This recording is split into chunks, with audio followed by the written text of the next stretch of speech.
there again the system is such that they say that when we you are hungry and malnourished. They need him and one tomorrow on destitution and hunger.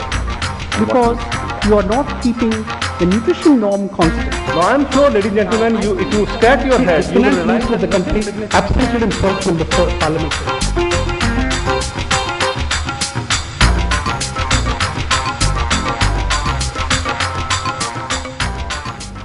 We are told that in an era that we are becoming globalized, for each one all over the world, especially when I talk of agriculture, it will be a wonderful world to live in. A world which will pull up people out from poverty and hunger. Now before I go on to this subject, ladies and gentlemen, let me present you two scenarios. In an era when we are told to look at the way the farmer in India or the farmer in America farms, I think it is very important to first look at the inequalities that exist in today's globalized world. One best way, I suppose, is to look at how a cow is reared in the developed countries and how, of course, a farmer toils in this part of the world. If you keep one dairy cow in the rich countries, if you're rearing one dairy cow, you require a fan, you require a shower, you require a tube light, you require centrally heated conditions. And I'm sure we all know that these are luxuries, much of these are luxuries for our farmers. If you are rearing one cow, you require roughly about 8 to 10 hectares of land to have the kind of area in which you can grow that feed to feed that cow. In India, the average land holding size for a farming family is 1.47 hectare. And I'm talking of an average family, which means about 6 to 7 families, each family comprising of 5 people, plus 2 cattle each, can survive in the piece of land in which 1 cattle is reared in the Western countries. If you look at the inequalities, we all know that the cow is milked by machines in that part of the world. But when I see the dairy farms now, when I visit dairy farms in the Europe or America now, I realize that the cows have a strap along their neck. Now this strap carries a computer chip. So when the cow goes for its milking, it puts its head in the feed bin, as we all know. That chip on the strap, computer chip, will match with the chip on the wall and tell us what exactly is the body weight of the animal, how much food it needs, how much protein it needs, and so on. Ladies and gentlemen, the cow is the most food secure animal in the world today. And we all know that roughly 320 million people go to bed hungry in India every night. 1/3 of the world's population of hungry. The inequalities don't end here.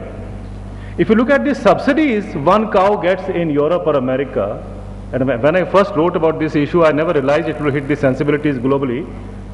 Each cow in Europe gets a subsidy of $2.7 a day. In Japan, each cow gets a subsidy of $8 a day. And as we all know, half of our farming population earns less than $1 a day. Now, in other words, if George Orwell was alive today, I'm sure when he was writing his Animal Farm, he would have rewritten one sentence in that book: all animals are equal, but some animals are more equal than even the human beings. Now, that is one scenario, one level playing field that we all talk about. The other one is 2004 was celebrated internationally as the Year of Rice. Now I am sure, ladies and gentlemen, if you scratch your head, you will realize that nothing significant happened in 2004 that we should be celebrating the Year of Rice. This was the second time that the international community was celebrating a year dedicating a year for rice. Last time it happened was 38 years back when we had the dwarf rice varieties coming in, which ushered in the Green Revolution. That was in 1966. Now how come suddenly that the world decided to have an International Year of the Rice in the year 2004? Rice, as you all know, is a crop of which India is one of the seeds of origin. It's a crop which, of course, is the staple food, the most important staple food for India. It's also a crop which is the most important staple food for the world. I happen to have the privilege of being invited to deliver the inaugural address of the year 2004, ladies and gentlemen. And what was more significant and more problematic for me in to understand that this year of the rice was being actually inaugurated in Switzerland. 97% of the rice is grown in Asia, and yet we were celebrating the International Year of the Rice in Switzerland. The reason is very obvious. We are now into a fast stage of genetic engineering. Today, genetic engineering is not only talking about the cutting edge technology, but is also talking about how to control the genetic resources, how to control the wealth that exists in our part of the world. Rice, as I said, is one crop which has one of its origin from India. But ironically, one of the Swiss companies, multinational corporations called Syngenta, one of the biggest corporations in the world, has actually now mapped the genetic makeup of the rice plant. We are now into a stage when we are mapping the genetic makeup of the plants, animals and so on, and even human beings. So rice today, the genetic makeup shows, has about 37,500 genes.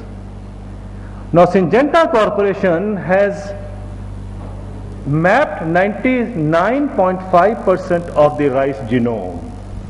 No wonder the International Year of the Rice was inaugurated at Basel, the headquarters of Syngenta Foundation in Switzerland. And as I said at that particular time, actually this is to give a toast to the emergence of Switzerland on the rice map of the world. And as we all know, Switzerland doesn't grow rice. But the control is eminent, the control is clear. 1 year later, only a few weeks back, we found out that Syngenta has actually filed for patents on thousands of genes of rice, which means the crop which originates in our backyard today, the control shifts to Syngenta and these kinds of companies. There are two things happening simultaneously in a globalized world. One is the trade, the other one is the control over genetic resources, which is the raw material for what we are discussing today, right to food. Having said this, let us come to what the real issue today is globally when we talk of the WTO, when we talk of the trade regime. Again, I will like to, before we get into what this is going to mean to India for the right of food in the context, let us look at globally what actually is the discrepancy that exists today, the disparities globally first of all. And I think one of the best ways is to compare the kind of agriculture that exists in India and for that matter in another biggest democracy, America. In 1947, when we got our independence in India, as we all know, the population of this country was about 320 to 330 million. We got our independence in the backdrop of the Bengal famine. 80% of our population at that particular time was comprising of farmers. The average landholding size per family at that time was about 4 hectares. At that time in America, about 10% of the population was involved with farming. The average landholding size in America at that time was 50 hectares. 4 hectares in India, 50 hectares in America.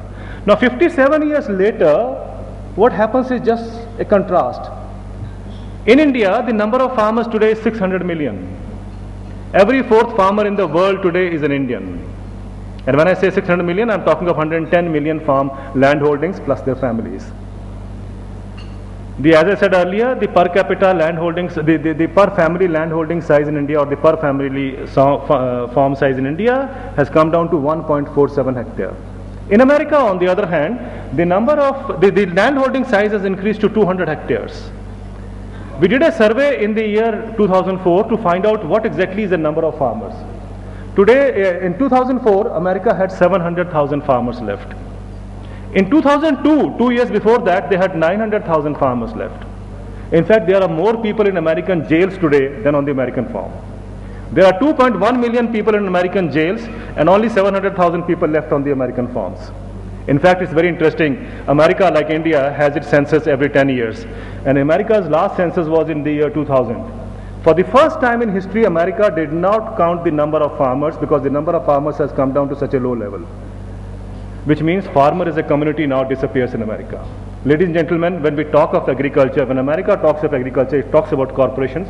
When India talks of agriculture or farmers, it talks about the 600 million farmers or human beings. Now that's the difference. We must understand what is happening globally. And if you remember, there was a time when we had Mrs. Indira Gandhi as our Prime Minister, and then in America at that time we had a President, Ronald Reagan. Ronald Reagan had made a statement, and this is the 80s.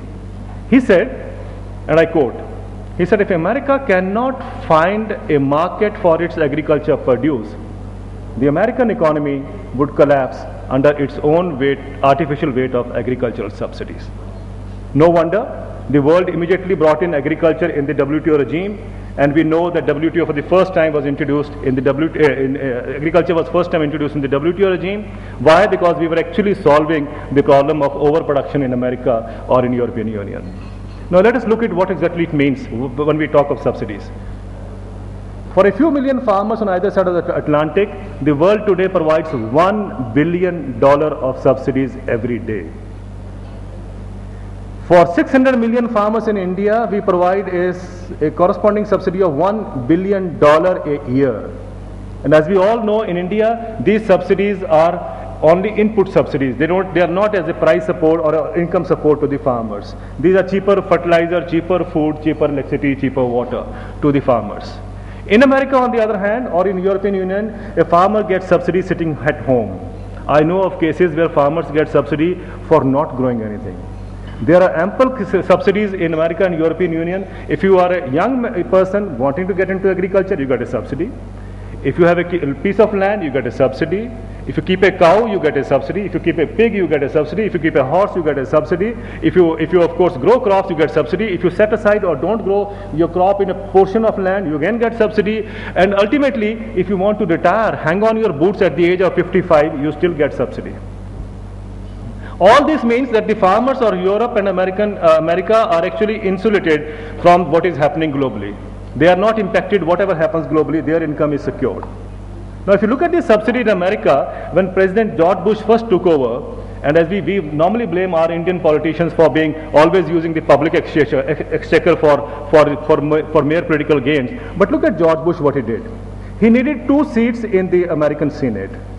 Now, he knew at that particular time that these seats will come from the agriculture belt of America, which is the Midwest. So he actually prepared a packet for them, $180 billion of additional subsidies for those people. And he got the 2 seats, of course, but he also ensured that he won the next election, because 70% of these subsidies were to be used in the first 3 years of the 10-year period. Now, which meant, of course, that he won the election using that money. Now, this happens globally everywhere, and now we have reached a stage when we have been told that this is a wonderful paradigm. If the world opens up, if the trade distortions are removed, then the farmers of the South will, of course, gain, because we will be able to export our produce, get dollars, and, of course, our economy goes up. But look at what has happened in reality. The agreement on agriculture actually hinges on 3 pillars. One is domestic support, the other one is export subsidies, and the third is market access. These are the 3 pillars of the agreement on agriculture. I talked about the domestic support. In European Union, just to elaborate, the subsidies that these farmers get, as I said, depresses the prices. Now let me give you an example. Cotton is a crop which, of course, India is known for. Cotton is crop because the largest area in the world in cotton, of course, is in India. But cotton is a crop which is dominated by the United States of America. In case of cotton, there are only 25,000 cotton growers in America. The total output of cotton in America is worth $3 billion. Now, these are the farmers whose productivity is at the highest levels in the world. And yet they get a subsidy of $4 billion a year, which means every day these 25,000 farmers get a subsidy of $10.7 million a day. That's the quantum of subsidy which goes to ensure that the cotton production or the cotton dominance of America remains. On top of it, American government provides a subsidy of $180 million to its companies, textile units, to buy that subsidized cotton. What it does? It depresses the global cotton prices. The global cotton prices are depressed, not only impacting the cotton growers in the Western African countries, but also in India, because the Indian cotton produce is then outpriced. We begin to say that the maximum price that we are paying to our farmers is, of course, the minimum price that we are paying to our farmers has become the maximum price, but in reality, he is paying the price for the subsidies in those countries. Whether it is wheat, whether it is rice, whether it is milk, whether it is cotton, you name it, it's because of the subsidies in those countries that they have the comparative advantage. Remove the subsidies in the Western countries, they have no comparative advantage in any crop on which, of course, we are competitive or which we are competing with them. Now, with these distortions remaining in the international trade, if you look at globally what has happened in the last 10 years, the subsidies in the Western countries have not gone down, they have gone up. In fact, there was an agreement signed in July last year. I'm sure, ladies and gentlemen, many of you have followed that. It is called the July Framework. Our own Commerce Minister Kamal Nath has been going around the world saying that, we have won, we have got a victorious deal from July Framework. But that July Framework, ladies and gentlemen, of course, as the negotiators will tell us, it takes you one step forward, but in our understanding, it takes us 3 steps backwards. The July Framework operates just exactly like what the supermarket syndrome operates. When you walk into a supermarket nowadays, you find 50% discount, 20% discount, 30% discount. So we all come back very happy that we had a good bargain, and the shopkeeper, of course, is very happy. We all know why. This is exactly what was happened in July Framework. The subsidy reduction formula that they worked out actually is much higher, similarly like the shopkeeper would do when he provides you the discount. It gives you a kind of a bound duty. Let's say there's a bound level of the subsidy. The new formula would give you a still higher increase, and then you make a 20% cut, which means European Union can increase the subsidies by 150% still. America can increase the agriculture subsidies by 50%. And our minister is telling us that we have won, which means all that we gained in the last 10 years by fighting for the removal of those subsidies has been negated by the July Framework that happened in 2004. On the other hand, the developing countries like India have been asked to lower tariffs still further, to make market more competitive still further, which means we have agreed to reduce our duties still further. What does it mean when we try to reduce our duties, provide more market access? Because on the one hand, the rich countries have ensured that their fortress around agriculture is still further strengthened, because they got their subsidies, they got all these kind of parameters which as I said earlier, which do not allow us to get into those countries. I'm just coming from speaking at the Australian Parliament 4 days back, ladies and gentlemen. The moment you land in Sydney, by the time you reach your baggage claim, you have had a notice board telling you after every 10 meters that please declare whatever you have got, which is plant and animal based. By the time you reach the baggage claim, as most of you would know, there are small puppies which go around sniffing around what is in your baggage. And then, of course, there is an announcement that if you don't declare now, you're going to have so many $1,000 of fine and plus the jail term. What exactly is Australia doing? It is actually using non-tariff barriers to stop food exports from our countries. And this is not only one aspect. If you look at it globally, the rich countries have got a lot of non-tariff barriers, trade barriers, market access parameters, and of course the subsidies to stop anything that can go from our countries into their countries. Whereas our countries have become a kind of a open market now. What does it mean for India? As I said, ladies and gentlemen, importing food for a country like India is importing unemployment. And when you have unemployment, the right to food is the first thing that gets paralyzed because of the unemployment scenario. When you import food, when you import agriculture produce, the small and marginal farmer is the first one to be kicked out of agriculture. And then he gets into swamps, into the bigger cities. And of course, when he goes into places like Mumbai, now the economic thinking is that we must turn these big cities into Shanghai or New York or whatever it is. So you want to push those poor people again out of the cities. Where do these poor people go? I think it's a question that we need to address. Do we need to push them into sea? After all, what do we do with our 600 million farmers? I think the only way for us is to see that agriculture becomes more productive, more viable, and so on and so forth. It is not the WTO which provides those incentives. It is the domestic policies which will ensure that our agriculture becomes more remunerative, more productive. In the last 10 years, we did an analysis. Globally, 57 countries, the economies of 57 countries have actually worsened, which means the so-called so-called great decade has actually become a dark decade. At the moment, we are finishing up an WTO audit, and we realize most of the developing countries, including India, which were at one time food exporting countries, have actually now become food importing countries. In India, the imports of agriculture produce have gone up by 300%. Whether it is tea, whether it is coffee, whether areca nut, whether it is cotton, or whether it is edible oil, India is opening up. India is opening up, and that would mean that more and more cheaper produce is getting into the country, and lots of people believe that if we have cheaper food, will mean the consumers are the ones which are benefit. Ladies and gentlemen, let us not be under this confusion. In America, as I said, when we talk of agriculture, we are talking about corporations. But in India, the same producers who are involved in agriculture, or the consumers that we talk about, is actually also a producer.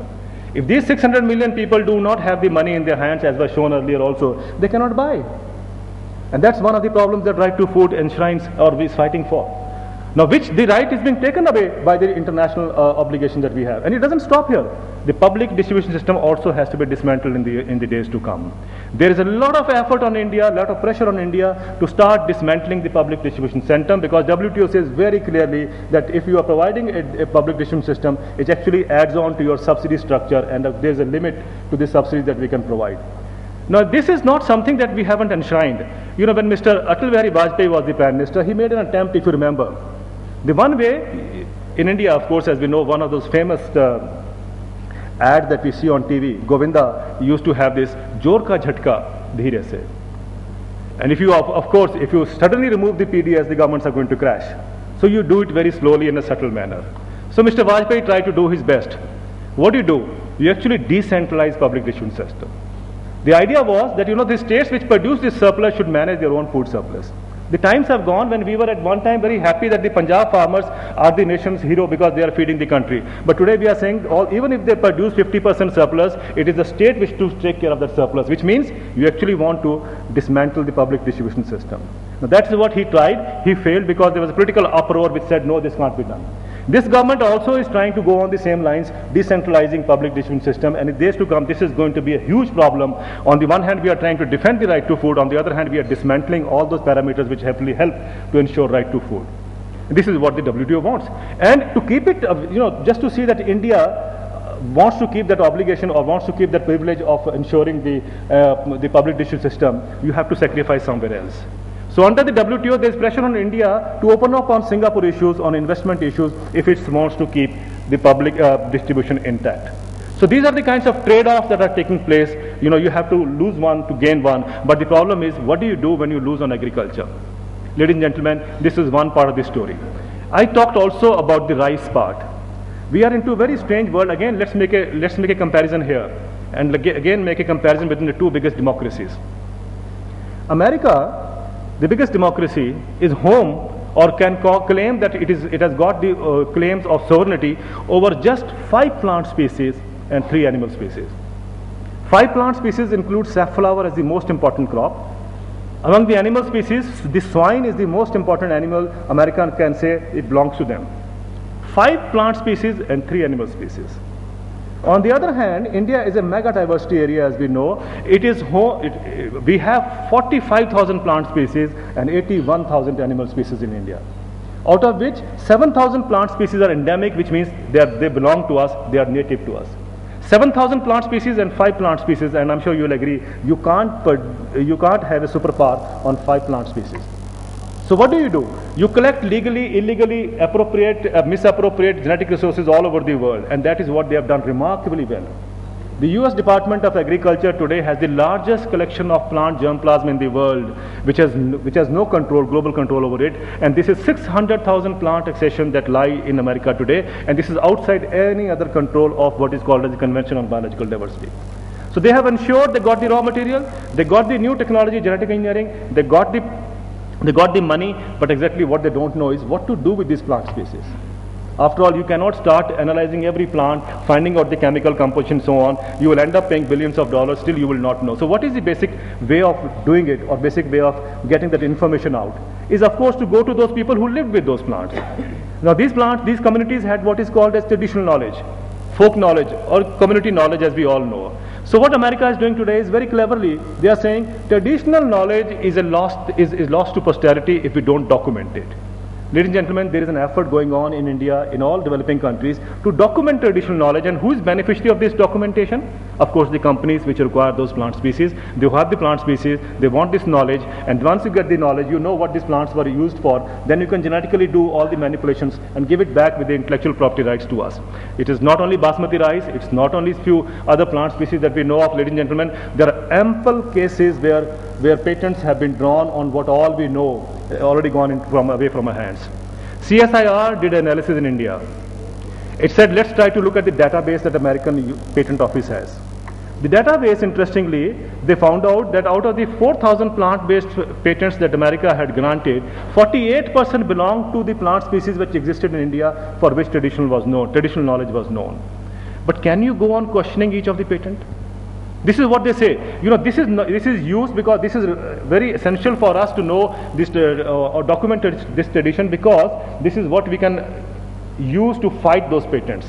But for a country which finally gave up on the issue of Basmati patent, ladies and gentlemen, if you remember after the Basmati patent controversy, the Ministry of Commerce actually issued a notice saying we have no money now, no more money to fight the case. If you cannot have money to fight a emotional or a sentimental patent like Basmati, imagine who is going to fight the 1,000 patents that exist on just one plant, Kumari. Now this is the kind of control that is taking place, manipulation that is taking place. Now what happens in case of agriculture research is something that we need to worry of. Ladies and gentlemen, as you all know, we have something called as the Indian Council of Agriculture Research. Now this is the Council of Agriculture Research, the umbrella organization which ushered in the Green Revolution in the late 60s or early 70s. This today faces a serious threat of existence. Either you privatize these institutions or the idea is to scuttle agriculture research to these institutions. This is the second biggest agriculture research infrastructure in the world. Today, this is under threat. The first, of course, is in China. The International Agriculture Research System, the CGIAR, is under threat. And I happen to sit on one of their committees on IPRs, and I know what is happening. They are trying to sell up their genetic resources. That is the kind of pressure that is on CGIAR. Now, that would mean, as I said earlier, Syngenta has got control of the rice plant in the sense of rice genes. So if you have to do any genetic research now, you have to buy those genes, because you don't have genes existing in India. Now let me give you an example. A couple of years back, the ICAR wanted one gene for rice. They scouted the world. They went to Japan. Ultimately, they got a gene of rice from Japan, and the company that was holding that gene was Mitsubishi. That gene India bought for 3 million rupees. Now that gene was inserted into rice here. It was found out that it didn't work. Now there's a problem. At the end of the year, financial year, the public auditors are going to come up and say, why did you buy a gene for 3 million rupees? That will become a scandal. The public auditors don't know what genetic engineering is all about. So what the ICAR did was, they said, okay, let's transfer this into brinjal. They knew it will not work, but it will happen. Two things will at least ensure. One, the scientists will be kept busy, and secondly, the public auditors will have an explanation. Now imagine if, as the chairman said earlier, the states have no money. At least 50% of the agriculture universities, the 42 agriculture universities that we have in India, have no money now to pay for the even staff salaries. Now, if you can't pay for staff salaries, how do you pay for genes? Which means what? Agriculture research is now will be scuttled in the days to come, because the private control will deprive us to do research. But 1965, ladies and gentlemen, was also a year when we had a serious drought. India that particular time imported 10 million tons of food grains, and this was pre-Green Revolution period, as you all know, 10 million tons of food grains from America under the PL 480. At that particular time, Lal Bahadur Shastri was interviewed by a journalist from New York Times. And the question asked to him was, what do you think about the American war in Vietnam? Mr. Shastri had said, and I quote, he had said, it is an act of aggression. Now, this small sentence annoyed the then American President Lyndon Johnson. So he said, let's teach India a lesson for saying this. Now the best lesson for any food importing country or a hungry country is, of course, to stop food exports to that country. And that is exactly what Lyndon Johnson did under his what is called a stop-go policy. Mr. C. Subramaniam at that time was the agriculture minister. I asked him, he is of course dead now, and I asked him how come at that particular time he was able to tide over the crisis. C. Subramaniam had told me once that there was a situation after Shastri made that statement that there was food left in the country only for 7 days. There was panic all around. He called a meeting of his officials and he said, let us identify the ship which is carrying food and sailing closest to India. That ship was identified, and an SOS was sent to the President of America saying, please divert this food to us, otherwise thousands of people will die. Ladies and gentlemen, that was a time when we were living in what is called as ship-to-mouth existence. That was a time when the Green Revolution had still not taken roots. Today, 40 years later, we are being asked globally to go back into the same time. We are being asked to stop producing food because it is cheaper and economical to produce or import food from outside. Which means you have to abandon your agriculture, get out of agriculture. We are again being asked to go back into ship-to-mouth existence, and that would mean, is the country willing to take up that choice that we would like to go back into ship-to-mouth existence, or we would like to be food secure? And let's not forget, whatever we are today, plus and minus, is because we are food secure. Those countries who have not been food secure have met the fate like Iraq or Iran or North Korea and so on. But those countries which are food secure have been able to withstand all kinds of pressures, whether it was nuclear blast or whatever it is. Ladies and gentlemen, we have to make a choice. And I think it is here as a nation we have to step in and see, is that the kind of model that is good for us? After all, if it is not good for us, why are we, as in the famous words of Mr. L.K. Advani, after the emergency, when he was asked about the media, he had said that media was asked to bend, it began to crawl. And I think what is happening in the globalized world today is our governments have only been asked to bend, but they have been crawling for quite some time now. The choice for us is whether we want these people, these poor farmers, to be food secure, to be having enough in their hands to survive.